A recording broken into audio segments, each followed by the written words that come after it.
नमस्कार, आपने देखना शुरू किया जन अदालत, जनता की बात, जनता के साथ। मैं बाबा शिवाजी।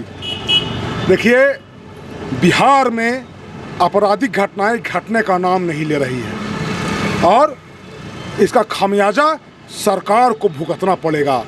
6 से 7 महीना के बाद चुनाव है। अभी आपने देखा कि बिहार सरकार के मुख्यमंत्री बिहार के मालिक गया का दौरा किए हुए थे। पूरा अमला फैला पूरा लगा हुआ था और चूंकि होली का पर्व है, मैं बात कर रहा हूं, मैं इस वक्त गया में हूं और मेरे ठीक सामने मिलिट्री हॉस्पिटल है। चूंकि प्रोटोकॉल ऐसा है कि जो मिलिट्री का हॉस्पिटल होता है उसमें मीडिया पर्सन को अलाउ नहीं है। टेकारी थाना अब तो पूरा थाना बन गया। टेकारी प्रखंड में पूरा गांव है, वहाँ पूरा थाना भी है। वहाँ का मिलिट्री मैन एक फौजी प्रवीण कुमार किसी रिश्तेदार के यहाँ से गृह प्रवेश का खाना खा करके रात में आ रहे थे, तो महमन्ना में जो बालू तस्कर हैं, जो दारू तस्कर हैं और जो लगातार आपराधिक घटनाओं को अंजाम दे रहे हैं, वैसे लोगों के द्वारा मारपीट किया गया बेरहमी से और उनकी मरनासन्न हालत में उनको छोड़ दिया गया। 5 घंटे तक उनका शरीर पड़ा रहा। बाद में 112 पे मंटू लड़का फ़ोन किया, 112 भी नहीं आया। बाद में किस तरह परिजन जो है सो अस्पताल लेकर के आए हैं।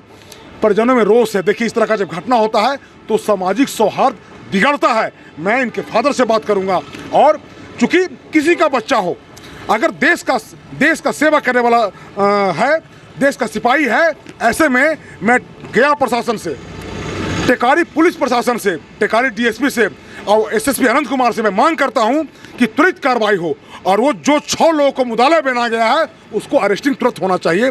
ऐसी जांच होनी चाहिए।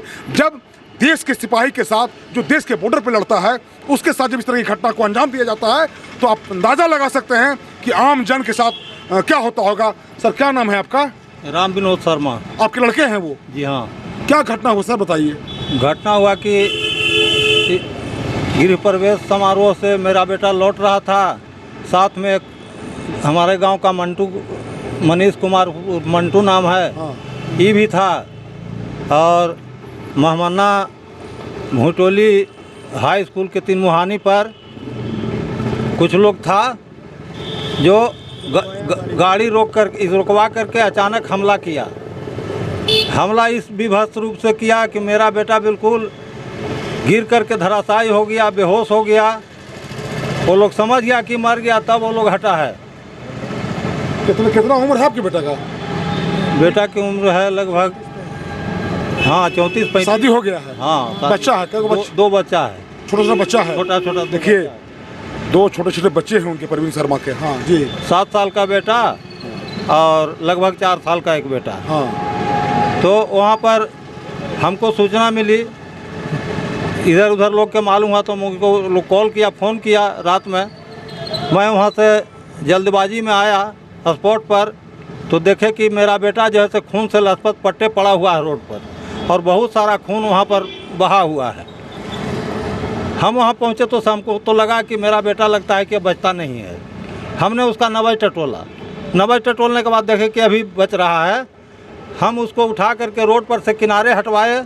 किनारे हटवाने के बाद 4 चक्का गाड़ी फ़ोन करके मंगवाए और उस गाड़ी से हम मिलिट्री हॉस्पिटल गया लेकर के पहुँच गए, जहाँ वो अभी भी अचेता अवस्था में, अभी प्रेजेंट तक के अचेता अवस्था में है।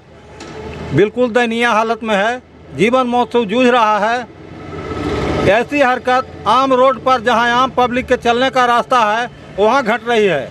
पुलिस प्रशासन सब है, सारा व्यवस्था 112 नंबर सुनते हैं, हर थाना है, हर जगह पेट्रोलिंग होता है, लेकिन फिर भी इस ढंग की घटना जैसे आम जनता के सामने रोड पर घट रही है। तो ऐसी हालत में निरीह जनता कहाँ जाए, किस रास्ते से चले, ये प्रश्न पैदा होता है। ये प्रवीण शर्मा के पिताजी हैं, यही लड़का है मंटू। ये मंटू बताएगा। मैं कल घटनास्थल पर जाऊंगा और चूँकि मैं बेबाकी से रिपोर्टिंग करता हूं, हमको भी धमकी मिलता है, लेकिन जो जुर्म और अत्याचार जहां होता है, बाबा शिवाजी का जन अदालत वहीं लगता है। क्या बात हुआ था बेटा, बताओ क्या हुआ था? वो आया, गाड़ी रुकवाया, गाड़ी रुकवाने के बाद कितना लोग था? वो तकरीबन 6 लोग था। अच्छा। हाँ, और उसके बाद वो सीधा मतलब रुकवाने के बाद और गाड़ी क्लोज करने लगा, उसमें हाथापाई हुआ, उसमें फिर वो डायरेक्ट रोड़ा चलाने लगा। तो चलाने लगा तो हम किसी तरह से भाग गए, पकड़ा तो उनको मार दिया। फिर बाद में हम गांव से फ़ोन किए तो सब आए आके, फिर बाद में उनको 112 को कॉल किए थे? हाँ, क्या 112 को कम से कम 20 बार फ़ोन किए, गाड़ी नहीं आई? गाड़ी आई नहीं। और उसके बाद में वो धमकी दे रहा है कि तुम पर केस हो जाएगा, 112 वाला। ओ धमकी। देखिए रोष में, गुस्सा में जिस पर हमला होता है, इसके परिवार के साथ घटना होता है, मृत्यु अवस्था में बच्चा पहुंच जाता है, वैसी स्थिति में उसके परिजन से हो सकता है मुंह से कुछ गुस्सा में कुछ निकल गया होगा तो धमकी दे रहे हैं, मैंने वाकई आपको केस करेंगे। हाँ, प्रशासन गया था घर में, सो वो पर्सनल नंबर से फ़ोन करके बोले कि तुमको कल बता देते हैं, रुको ये आओ पूरा। हाँ बता दीजिएगा, पूरा वाले बता दीजिएगा, पूरा थाना वाले इनको, बाकी अपराधी को छोड़ दीजिएगा। मेरे साथ उस पंचायत के सामाजिक कार्यकर्ता हैं और उप मुखिया हैं मंचल जी। इस तरह की घटना हो गई, सामाजिक सौहार्द बिगड़ता है, पूरा महमन्ना पंचायत अगल बगल में सटा हुआ है, आने जाने का रास्ता है, इस तरह की घटना होती है, क्या कहना है आपका?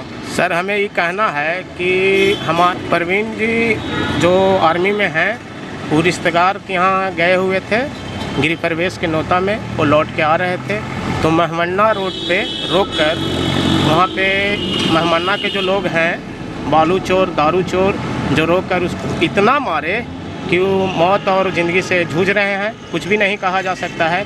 इसकी सूचना पूरा 112 को हमारे गांव के साथ रहने वाले मंटू के द्वारा दिया गया था, जिसमें वहां पे कम से कम 20 कॉल किया गया, जिसमें 112 वहां नहीं पहुंची, जिसमें इससे साबित होता है कि इसमें पुलिस लोग का भी कुछ है। हमारा ये कहना है कि इसकी सूचना मिलते हुए उनके पिताजी विनोद शर्मा जी जो हैं, जो पहले भी सिपाही थे और रिटायर किए हुए हैं, घर पे थे, उनको सूचना जब मिला तो बेचारे गए तो किसी तरह से उठाकर उनको रोड से किनारा किया और किनारा करके यहाँ भर्ती कराए। उसके बाद टिकारी थाना के लिए गए, जिसमें एक आवेदन दिया गया, जिसमें टिकारी थाना प्रभारी द्वारा FIR दर्ज कराई गई है।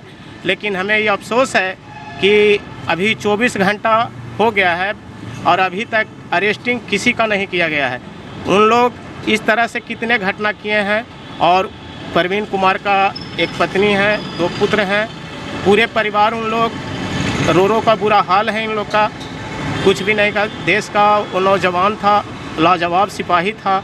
हम लोग को इस पुलिस से क्या मांग करते हैं प्रशासन से? टिकारी थाना प्रभारी महोदय से एवं DSP साहब से हमें आग्रह है कि 24 घंटा के अंदर उसको अरेस्ट करके जेल भेजा जाए। न हम लोग अनशन पूरे पंचायत के तमाम जनता करके हम लोग अनशन पर बैठेंगे, क्योंकि उसको अरेस्टिंग बहुत ज़रूरी है। क्योंकि इस तरह से मारकर हमारे पंचायत के, हमारे गांव को, सिपाही को, जो देश पर पूरे परिवार को छोड़कर सेवा करता है, उसका पूरे परिवार आज हॉस्पिटल में जुटे हुए हैं, कुछ भी नहीं कहा जा सकता है। इसके लिए मैं मीडिया वाले को धन्यवाद देता हूं कि आकर हम लोग का साथ दें। अब देखिए ये बड़ी घटना है और हम स्थानीय पुलिस प्रशासन से ये मांग करते हैं कि जो अपराधी तक तो है, पुलिस अपने स्तर से जांच करे और जो लोग भी दोषी हो इसमें उनकी तुरंत गिरफ्तारी हो और उनको जेल में डाला जाए। बड़ी घटना है, होली का पर्व है और हम विनोद शर्मा जी के साथ, हम इनके संकट में, इनमें दुख में मैं इनके साथ खड़ा हूँ। आपको आशा है कि पुलिस काम कार्रवाई करेगी? देखिए, अगर पुलिस तत्पर रहती तो ये घटना नहीं होती। मेरा गांव का लड़का जो हमारे लड़का के साथ था, वो 112 नंबर को इस परिस्थिति में फ़ोन किया कि हमको मदद में पहुंचेगा, लेकिन बार बार फ़ोन करने के बावजूद भी कोई फोर्स 112 नहीं पहुंचा वहां पर। और मेरे बेटा को मरना सन्न हालत में समझिए कि बिल्कुल मर्डर तक कर चुका हूँ। विश्वास के साथ वो मर्डर समझ गया कि हो गया, तब ही छोड़कर भागा है। और ये बार बार फ़ोन कर रहा है, जब नहीं आया तो अपने नंबर से फिर ही फ़ोन किया और कहा कि आप लोग प्रशासन है कुछ। अब मेरे बेटा को अगर कोई जान मार रहा है वहाँ पर और पुलिस प्रशासन नहीं आएगी तो हमको सद्भावना जताएंगे उस पुलिस प्रशासन से। उस तहस में बेहद गम और गुस्से में है और हम भी मांग करते हैं कि पुलिस त्वरित कार्रवाई करे, वैसे लोगों को गिरफ्तार करे। मैं बाबा शिवाजी, जन अदालत न्यूज़ के लिए गया के मिलिट्री हॉस्पिटल से, धन्यवाद।